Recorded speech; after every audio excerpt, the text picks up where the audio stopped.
16 जून 2013 वह दिन और वह रात जिसने पूरे देश को हिला कर रख दिया। दिन रविवार, एक ऐसी आपदा जो कि शायद अब लोग भूल गए होंगे, लेकिन जिस आपदा में जिन लोगों की जान गई उसका परिवार आज भी हर साल इस दिन का अफसोस करता होगा। नमस्कार, मैं हूं आपके साथ बलराम शर्मा और आप देख रहे हैं मथुरा न्यूज़ 24 और मैं हूं आपके साथ आकांक्षा शर्मा। केदारनाथ में आई आपदा से हजारों लोगों की जान गई। यह आपदा एक दैवीय आपदा बताई गई और इस आपदा में मरने वालों की संख्या अनगिनत थी। उत्तराखंड में एक तबाही आई थी जो 16 जून 2013 में आई थी। शायद आप उस दिन को भूल गए होंगे, लेकिन वो तबाही एक ऐसी तबाही थी कि जिसे देखकर लोगों के रोंगटे खड़े हो गए थे। शायद वो प्रकृति का एक भयानक रूप था जो इतना रौद्र था कि शायद उसे देखकर आदमी स्तब्ध रह गया था। शायद बलराम जी, वो तबाही इतनी भयंकर थी कि उस तबाही से पूरा उत्तराखंड का कोना कोना खंडित हो गया था। उस तबाही ने पूरा केदारनाथ जो था पूरा तबाह कर दिया था। गंगा जी से आई इस बाढ़, इस सुनामी को स्वयं भगवान शंकर भी नहीं संभाल पाए थे। इस तबाही, इस मंजर, इस बाढ़, इस आपदा से भगवान शिव की मूर्ति भी डगमगा उठी। उस तबाही का रूप इतना भयानक था कि वहाँ के रहने वाले लोग ये सोच रहे थे कि किस तरह से अपनी जान बचाएं।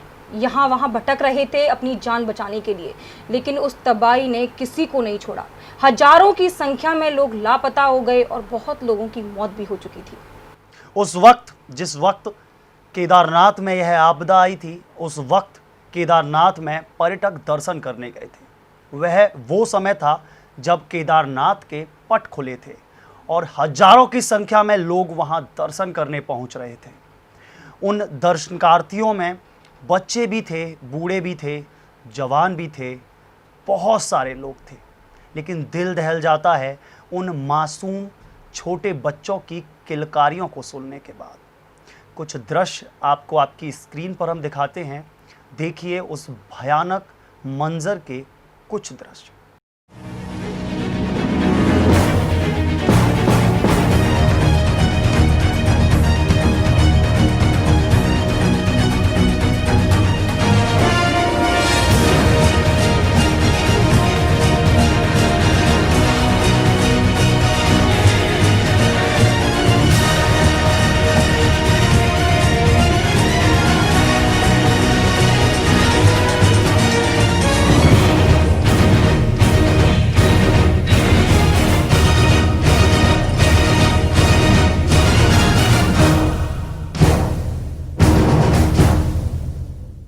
तो आपने देखा अपनी स्क्रीन पर किस तरीके से लोग इस आपदा से त्राह त्राह चिल्ला रहे थे। वाकई में यह जो आपदा थी, इस आपदा से वहाँ के लोगों में इसकी आवाज़ से ही भय व्याप्त हो गया था। वो तेज आवाज़ उस गंगा जी की, कहते हैं गंगा जी बहुत ज़्यादा विशाल हैं।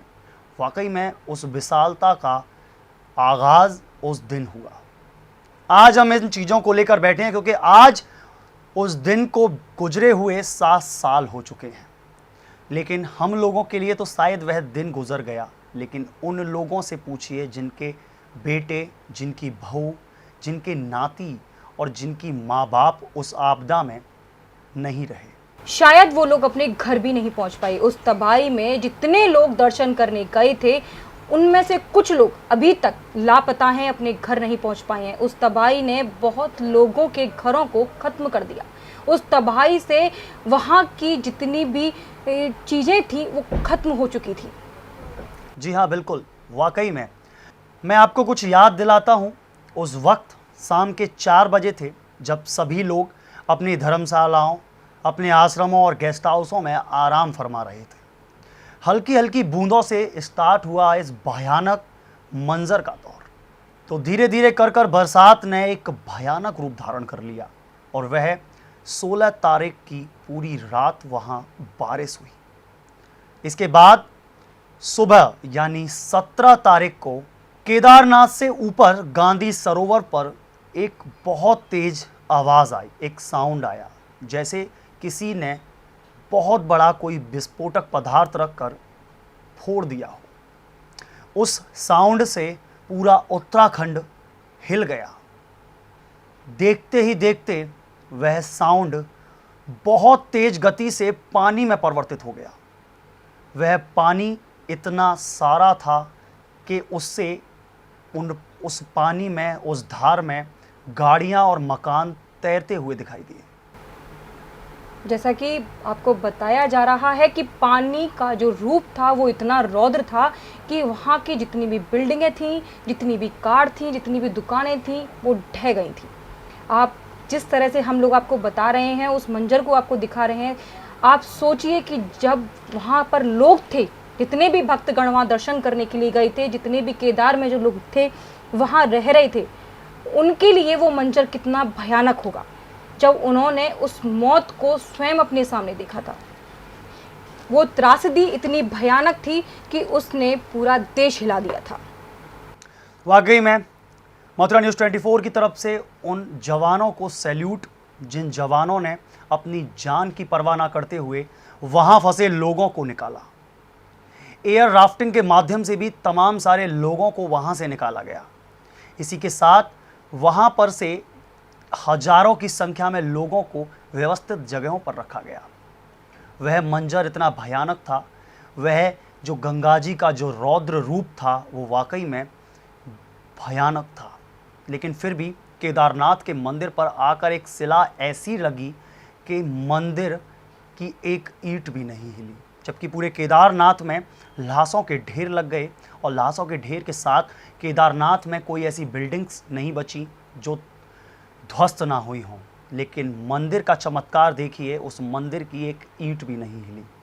कहते हैं कि जब तेज वह भाव आया, जब गंगा जी का जो पानी था वो बहुत तेजी के साथ आया, तो एक पत्थर, एक शिला मंदिर के पीछे बैक साइड पर जाकर टकरा गई और वो वहीं स्थित हो गई। जितना भी पानी ऊपर से पहाड़ों से जो बहकर आ रहा था वह उस शिला से टकराया और उस शिला से टकराने के बाद दो धाराओं में परिवर्तित हो गया, जिसके कारण मंदिर पर कोई भी आंच नहीं आई। काफ़ी सारे लोग जो मंदिर के सेवायात थे वह वहाँ मंदिर में ही मौजूद थे। वह इस वजह से बच गए क्योंकि मंदिर में पानी तो आया ही नहीं, बल्कि वह पानी मंदिर से टकराया भी नहीं। लेकिन फिर भी जब वह बादल फटने का जो मंजर आया था, उस मंजर को देखते ही आज भी लोगों के रोंगटे खड़े हो जाते हैं। हम आपको कुछ उन लोगों से रूबरू कराते हैं जो लोग उस जगह फंसे हुए थे और उन्होंने वह मंजर अपनी आँखों से देखा है। हमारे साथ इस वक्त नीरज शर्मा जी जुड़ चुके हैं। आज के ही दिन 16 जून 2013 उस समय हम सभी लोग, जिसमें कि हम 4 दोस्त, अक्षय शर्मा, कृष्णा और वैभव शर्मा बट्टी, जो कि हिंदुस्तान अखबार में पत्रकार थे, और मैं स्वयं नीरज शर्मा केदारनाथ के दर्शन हेतु गए थे। लेकिन उसी रात तकरीबन रात्रि 8 बजे एक बाढ़ रूपी तूफान वहां आया और मंदाकिनी नदी, जो कि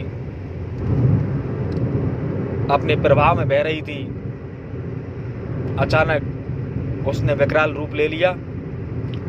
और जिस आश्रम में हम रुके हुए थे, भारत सेवाश्रम, उसमें तकरीबन 500 से 600 यात्री मौजूद था। वह आश्रम बहुमंजिला आश्रम था और मंदाकिनी नदी, जिसमें कि वो बाढ़ आई थी, वो नदी से एकदम सटा हुआ था। और उस नदी में आधा आश्रम, आगे का हिस्सा नदी में गिर चुका था और उसमें काफ़ी दर्शनार्थी नदी के धारा और प्रवाह में बह चुके थे। परंतु हम लोग वहाँ से पीछे की तरफ आ गए और बिल्डिंग के बीच में आकर के खड़े हो गए। और हमारा दोस्त वैभव शर्मा, बंटी वो नीचे की तरफ चले गए, कृष्णा उनके साथ में था। उन लोगों से हमारी मुलाकात वहाँ नहीं हो पाई। अक्षय और मैं एक साथ थे और उसके बाद हम चारों आपस में से बिछड़ गए। मैं अपनी बिल्डिंग में से कूद करके दूसरी बिल्डिंग में और उसके बाद सड़क पर कूदते हुए पहाड़ों की तरफ चला गया। मुझे 3-4 दिन तक किसी का भी कोई मैसेज या कॉल नहीं मिला। घर पे सूचना दे दी गई थी, घर पे भी और वृंदावन में भी इस बात की चर्चा जोर पकड़ने लगी कि जो है 4 युवक वृंदावन से गए हैं, वे चारों ही लापता हैं, किसी की कोई सूचना नहीं है। लेकिन भगवान की दुआ से, वृंदावन वासियों की दुआ से, सभी प्रेमियों की दुआ से आज मैं आप लोगों के मध्य हूँ और ऐसी कामना करता हूँ कि हमारा बिछड़ा हुआ साथी वैभव शर्मा बंटी जहाँ भी हो, भगवान की कृपा उस पर बनी रहे और भगवान करे वह लौट करके आए। तो सुना आपने नीरज जी के मुख से कि उन्होंने किस तरह से अपनी दास्तां बताई कि उन्होंने कैसा मंजर वहाँ देखा था। ये हकीकत है कि 7 साल बाद हम आपको वो स्टोरी सुना रहे हैं। हम बताना चाहते हैं कि वो एक ऐसा मंजर था जो भयानक था, जिसके बाद वहाँ सब कुछ ख़त्म हो चुका था। एक बार को पूरा सा केदार ख़त्म हो चुका था। लग रहा था कि सब कुछ ख़त्म हो चुका है वहाँ कुछ नहीं बचा था। सारी दुकानें, जितना भी ज्योतिर्मठ का पास की दुकानें थीं, गाड़ियाँ थीं, सब बह गई थीं। नन्हे नन्हे बच्चे रो रहे थे, बिलख रहे थे। उन्हें नहीं पता था कि उनका परिवार कहाँ है। और इस मंजर में हजारों लोगों की मौत हो चुकी थी। मीडिया के माध्यम से दिखाया गया था कि किस तरह का ये मंजर था, क्योंकि 16 तारीख और 17 तारीख के बीच में जो तूफ़ान आया था, उस तूफ़ान को तो कोई नहीं दिखा पाया, लेकिन अगले दिन से उसको दिखाना शुरू किया था। इस 7 दिन के मंजर में लोग वहाँ फंसे हुए थे, खाने के लिए तड़प रहे थे, रहने के लिए तड़प रहे थे। ना जगह बची थी रहने के लिए, ना खाना था खाने के लिए। सोचिए वो क्या मंजर था जिन लोगों ने उसको साक्षात देखा था। जी बिल्कुल आकांक्षा जी, जिस तरीके से आपने कहा कि वाकई में उसकी त्रासदी की कोई वीडियो नहीं थी, लेकिन फिर भी लोगों ने तमाम सारी वीडियोस बनाई। वह वीडियोस हम आपको स्क्रीन पर दिखाते हैं। सबसे पहली उस साउंड को, जो साउंड उस वक्त, जो ध्वनि उस वक्त उस पानी की आ रही थी, उस ध्वनि को सुनते ही लोगों के दिल दहल जाते हैं। वह मंजर देखने में भयावह था। कभी किसी ने शायद काल को रूबरू नहीं होते हुए देखा होगा, लेकिन वह काल से कम नहीं था। शायद सोचिए कि जब कहते हैं कि मौत अपने सामने आती है, तब शायद किसी को पता चलता है कि मौत क्या होती है। और ये चीज़ वहाँ के जब लोग थे, वहाँ जो रह रहे थे और जो दर्शन करने गए थे, उन लोगों ने इस चीज़ को महसूस किया था। कहते हैं कि प्रकृति जब अपनी आहट देती है, कुदरत जब अपनी आहट देती है, तो शायद उसको समझ जाना चाहिए। लेकिन कहते हैं हम इंसान हैं, हम नहीं समझ पाते हैं। लेकिन केदार की उस घाटी में उस दिन 16 जून की शाम को एक मंजर ऐसा आया था जहां उसने उस साउंड से बताया कि एक तूफ़ान आने वाला है, और उस तूफ़ान ने वहाँ सब कुछ ख़त्म कर दिया था। जी बिल्कुल, वहाँ से लोगों ने निकलने की सोची, लेकिन उसकी गति इतनी थी कि शायद कोई भी उस आपदा से बच नहीं पाया। जब वहाँ हमारी आर्मी पहुँची तो आर्मी ने वहाँ से लोगों की लाशों को निकाला। वो भी दृश्य बड़े भयावह थे। जिस तरीके से मलबे में दबे लोगों की लाशों को निकाला गया, दिल देखते ही दहल जाता है। किसी ने अपना भाई खोया, किसी ने अपनी बहन खोई, किसी ने अपनी माँ खोई, किसी ने अपनी पत्नी खोई और किसी ने अपने बच्चे खोए।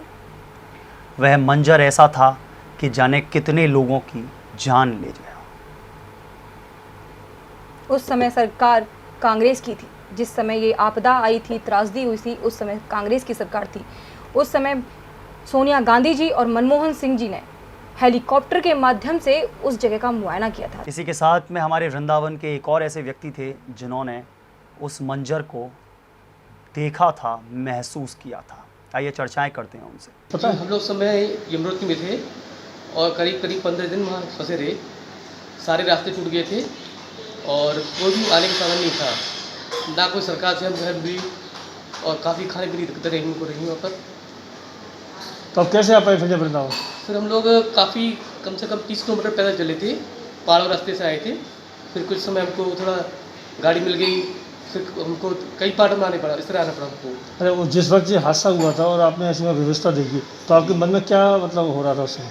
बहुत डरे थे हम लोग, काफ़ी बहुत डरे थे इस समय, क्योंकि ना तो प्रॉपर कोई हमको फोन का साधन मिल पा रहा था बात करने का घर पर, और काफ़ी घर वाले थे हमारे लोग। आपके साथ कितने लोग थे? हम लोग करीब 6 लोग थे। चलो 6 वृंदावन के थे? जी हाँ। सब सुरक्षित आए थे? जी हाँ। नहीं तो तो ऐसी वहाँ चारों तरफ पानी और बरसात और ऐसी देख करके तो मतलब मंदिर के अंदर में क्या क्या हो रहा था आपके? मंदिर के हम लोग नीचे थे, काफ़ी वहाँ पर लोग घबराए हुए थे। अरे आप वहाँ मौजूद थे तो ऐसा क्या क्षण देखा था आपने कि वो जो अभी तक याद हो आपको, जो ऐसी त्रासदी हुई वहाँ? यमुनोत्री में ऐसा हालांकि कुछ ऐसे कुछ नहीं हुआ बहुत बड़ा, लेकिन ये कि बहुत बारिश थी, लोग बाहर घबरा गए थे निकल कर, और रास्ते सारे टूट गए थे। दूर दूर तक 10 किलोमीटर रास्ता नहीं था वहाँ, रोड नहीं तो थी। वृंदावन कितने में पहुँचे थे? करीब 12 से 13 में आए थे। माता पिता गए थे तो कहाँ गए थे? केदारनाथ। ठीक है, तो क्या हुआ था उस वक्त और कुछ आपको याद हो उस समय का पल हमें बताइए। कुछ नहीं, वैसे ही मतलब अपने घूमने गए थे, बस अब वो लौट के ही हैं। मतलब उस समय जैसी त्रासदी हुई थी उसी में मतलब वो रह गए हाँ हैं। दोनों अच्छे। तो इस बाकी समय सब लोग आ गए उनके साथ के, खाली वही है। वो पल याद करके आपको कैसा लगता है? आँखों में आंसू आ जाते हैं, बस इमोशनल हो जाता है आदमी उस पल को याद कर। तो सुना आपने किस तरीके से उन्होंने बताया उस आप बीती को। ये वाकई में उनके जब हम बात कर रहे थे तो उनके रोंगटे खड़े हो रहे थे, क्योंकि वो मंज़र ऐसा था कि किसी के भी रोंगटे खड़े कर देता। वह दृश्य आपको दिखाते जा रहे हैं, लगातार आप हमारी स्क्रीन पर देख रहे हैं वह दृश्यों को। हकीकत पूछें तो जब हम भी उस दिन को याद करते हैं तो हमारे भी रोंगटे खड़े हो जाते हैं, क्योंकि उस समय हमारा मथुरा न्यूज़ 24 भी उस रिपोर्टिंग को कर रहा था। वाकई में वह एक ऐसी घटना थी कि सुन के भी लोगों के दिल दहल गए। इसके बाद आज जब 7 साल हो गए हैं उस पूरे मंज़र को, अब जाके केदारनाथ में थोड़ा सा रौनक दिखने लगी है। आइए आपको दिखाते हैं केदारनाथ की रौनक के दृश्य।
तो आपने दृश्य देखे, वाकई में आज केदारनाथ जैसा लगता है। और आपने अगर जब पूर्व के शॉट देखे होंगे तो वाकई में वह केदारनाथ एक शमशान भूमि जैसा लग रहा था।